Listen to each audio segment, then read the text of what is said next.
오늘 저희가 함께 깊이 파고들 자료는요, 청취자님께서 보내주신 일본의 한 하이쿠에 대한 분석 자료들입니다.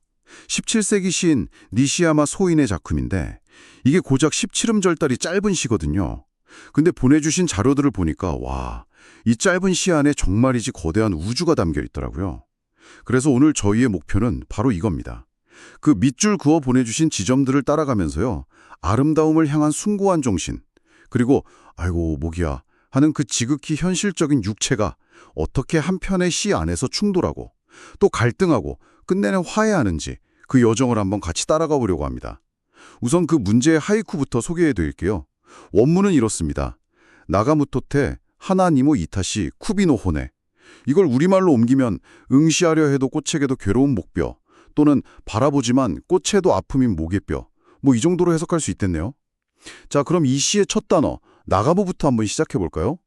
저는 처음에 이 단어를 딱 봤을 때 그냥 바라본다, 뭐 본다 이 정도로만 생각했거든요.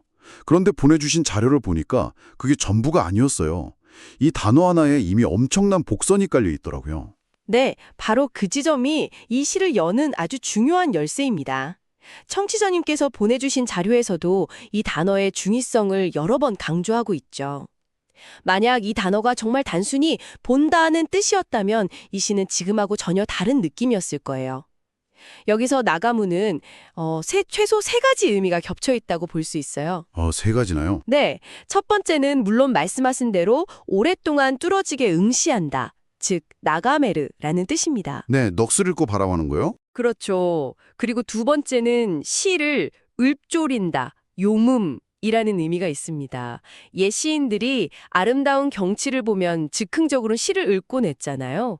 그런 행위를 포함하는 거예요. 아하. 그리고 마지막 세 번째는 숨을 길게 내쉬다, 종음이라는 뜻도 있어요. 깊은 감동이나 감탄에 잠겼을 때 하고 내쉬는 그런 긴 호흡, 그걸 생각하시면 됩니다. 와, 그렇군요. 이게 단순히 눈으로 보는 행위가 아니었네요. 종합해보면 지금 시인은 꽃 앞에 서서 넋을 잃고 바라보면서 그 감흥을 시로 나지막에 읊조리고 감탄의 한숨까지 내쉬고 있는 거의 무아지경의 상태에 빠져 있는 거네요. 이건 그냥 꽃 구경이 아니라 온몸의 감각을 총동원해서 꽃이라는 대상과 하나가 되려는 어떤 의식이나 명상처럼 느껴지는데요. 바로 그겁니다. 이 나가무라는 한 단어가요, 시적 화자가 얼마나 아름다움에 깊이 몰입하려 하는지 그 현실의 자아를 잇는 망아의 경지 있잖아요. 네네. 거기에 다가서고 있다는 걸 아주 강력하게 보여주는 장치인 거죠. 현실의 번잡함은 다 잊고 오직 아름다움이라는 이상, 이데아의 세계로 침잠에 들어가는 듯한 그런 황홀한 분위기를 자아냅니다. 시의 첫문을 아주 근사하게 열었네요, 정말. 그렇죠. 그런데 이렇게 황홀하게 시작된 시가 정말 갑작스럽게 방향을 틀잖아요. 그렇게 아름다움에 흠뻑 취해서 현실의 모든 걸 잊고 막 구름 위를 걷는 듯한 그 순간에 갑자기 튀어나오는 게 목의 뼈라니 정말이지 찬물을 확 끼얹는 것 같은 급반전이에요. 그렇죠. 그리고 그 고통을 표현하는 방식이 아주 집요하고 구체적입니다. 자료에서도 이 부분을 강조하셨는데 그냥 막연히 목, 즉 쿠비가 아프다고 하지 않고 굳이 목의 뼈, 교노호네라고 콕 집어서 말한 점이 핵심입니다. 아, 만약 목이 뻐근하다 정도였다면 그냥 가벼운 불편함으로 넘어갈 수 있었을 텐데 목의 뼈라고 하니까 뼈마디가 삐걱거리고 신경을 찌르는 듯한 훨씬 더 날카롭고 물질적인 고통이 생생하게 느껴져요. 아, 그거랑 비슷하네요. 정말 감동적인 영화 클라이맥스 보면서 펑펑 울고 있는데 갑자기 다리에 쥐가 나서 아! 소리를 지르는 그런 상황.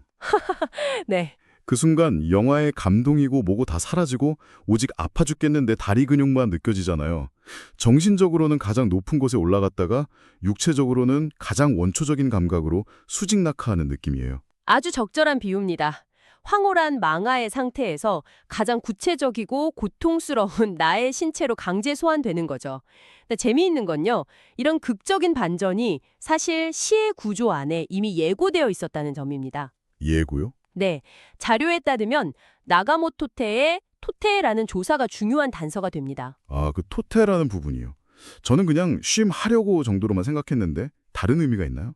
네, 그게 토테는 순접보다는 역접의 의미, 그러니까 그럼에도 불구하고나 시하지만의 뉘앙스를 강하게 풍기는 표현이거든요. 아, 그렇군요.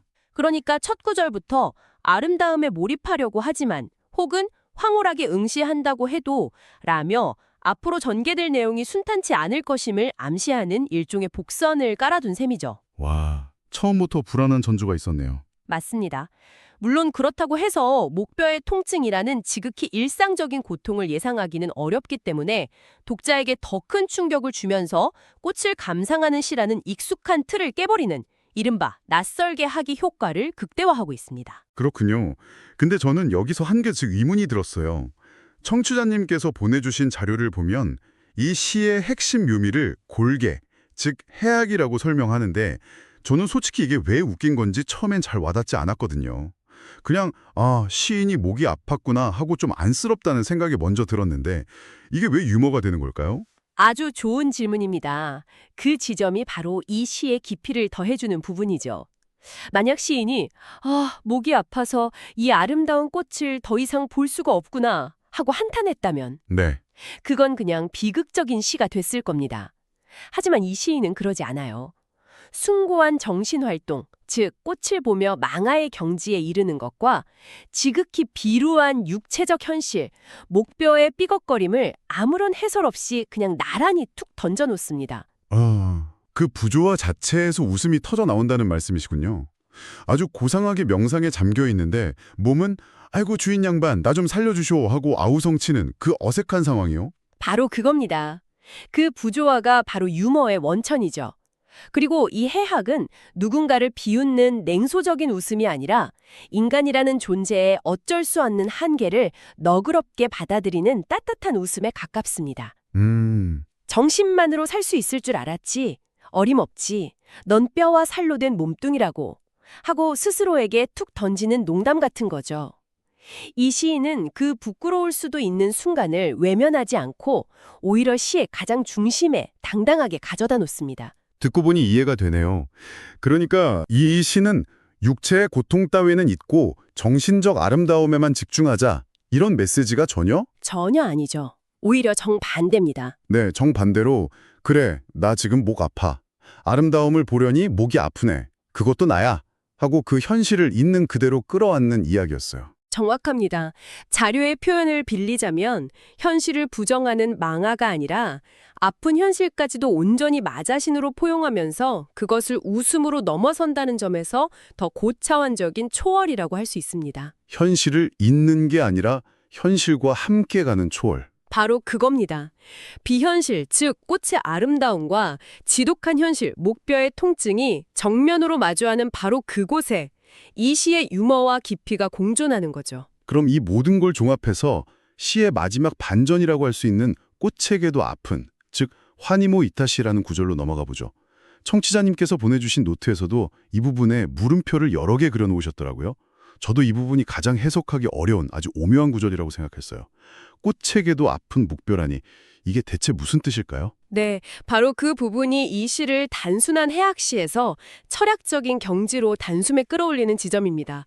보내주신 자료들을 종합해보면 여기서 크게 두 가지 해석이 가능합니다. 네. 첫 번째는 비교적 직관적인 해석인데요. 아름다운 꽃을 향하는 그 행위가 시인에게 고통스럽다는 의미입니다. 즉, 꽃 때문에 혹은 꽃을 보느라 내 목뼈가 아프다는 뜻으로 고통의 원인이 꽃을 향한 행위에 있음을 말하는 거죠. 꽃다, 너를 보려니 내 목뼈가 아프구나. 이 정도의 의미로요. 네, 그게 가장 먼저 떠오르는 해석이죠. 근데 자료에서는 두 번째 해석에 훨씬 더 무게를 싣고 있더라고요. 그게 훨씬 파격적이던데요. 맞습니다. 두 번째 해석은 아픔의 주체를 확장하는 겁니다. 시인인 나도 아프지만 동시에 꽃도 아픔을 느낀다는 뜻으로 보는 거죠. 꽃이요? 네, 나에게도 아프고 꽃에게도 아프다라고 해석하는 겁니다. 여기서 아픔의 주체가 나 한 명에서 나와 꽃 둘로 늘어납니다. 잠시만요. 꽃이 아픔을 느낀다니요? 이건 굉장히 대담한 생각인데요. 식물에게 인간과 같은 감각이나 감정이 있다고 여기는 거잖아요. 시적 허용이라고 하기엔 너무 큰 비약 아닌가요? 대체 어떤 근거로 그런 해석이 가능한 거죠? 바로 그 지점에서 놀라운 인식의 전환이 일어납니다. 내가 꽃을 보는 것은 곧 꽃이 나를 보는 것이라는 경지로 나아가는 거예요. 아, 일방적인 관찰이 아니라 상호적인 교감의 차원으로 넘어가는 거죠. 시인은 이렇게 생각하는 겁니다. 내가 저 꽃을 오랫동안 바라보느라 목의 통증을 느낀다면 마찬가지로 오랫동안 나의 시선을 받으며 그 자리에 서 있는 저 꽃 또한 나와 같은 고통을 느끼고 있지 않을까라고요. 와, 자신의 가장 구체적이고 현실적인 감각인 육체적 고통을 대상인 꽃에게 그대로 투영하고 이입하는 겁니다. 아름답다는 추상적인 교감이 아니라 아프다는 아주 원초적인 감각을 매개로 꽃과 내가 하나가 되는 순간이에요. 내가 아프니 너도 아플 것이다. 네. 그렇게 우리는 아픔 안에서 연결된다는 거죠. 일방적인 감상자가 아니라 고통을 나누는 동반자가 되는 겁니다. 와, 그건 정말 상상도 못한 해석이네요. 시인이 결국 도달한 경지가 아름다움을 멀리서 안전하게 관찰하는 구경꾼이 아니라 그 아름다움의 대상과 고통을 나누는 완전한 관계였다는 거군요. 나의 아픔이 너의 아픔이 되고 우리는 그 아픔 안에서 비로소 하나가 된다는 그런 깊은 이야기로까지 확장되네요. 정말 놀랍습니다. 꽃을 바라보는 단순한 이미지에서 시작해서 이상과 현실의 충돌, 그 충돌을 웃음으로 끌어안는 해악, 그리고 최종적으로는 고통이라는 감각을 통해 자연과 완전한 합의를 이루는 경지까지 17음절 안에 이토록 깊고 역동적인 드라마가 담겨 있다는 걸 다시 한번 깨닫게 됩니다. 17세기에 쓰인 이 시가 오늘에 사는 우리에게도 참 의미심장한 질문을 던지는 것 같아요. 청취자님께서는 어떠신가요? 아주 멋진 예술작품이나 압도적인 자연 풍경 앞에서 현실의 나를 완전히 잊고 그 속에 몰입하려고 애쓰시는 편인가요? 아니면 이 시인처럼 그 순간 느껴지는 나의 피로나 불편함, 어쩌면 머릿속을 스치는 잡다한 걱정 같은 지극히 현실적인 감각까지도 그 경험의 일부로 온전히 받아들이시나요? 어쩌면 이 시를 저희에게 공유해 주신 것도 바로 이런 경험에 대한 고민 때문에 아니었을까 싶네요. 진정한 감상이란 우리 자신을 지우고 있는 것이 아니라 아픈 목, 저린 다리, 복잡한 마음까지 포함한 온전한 나 자신으로서 그 순간에 존재하는 것일지도 모른다는 생각. 오늘 이 시가 우리에게 남기는 가장 큰 울림이 아닐까 싶습니다.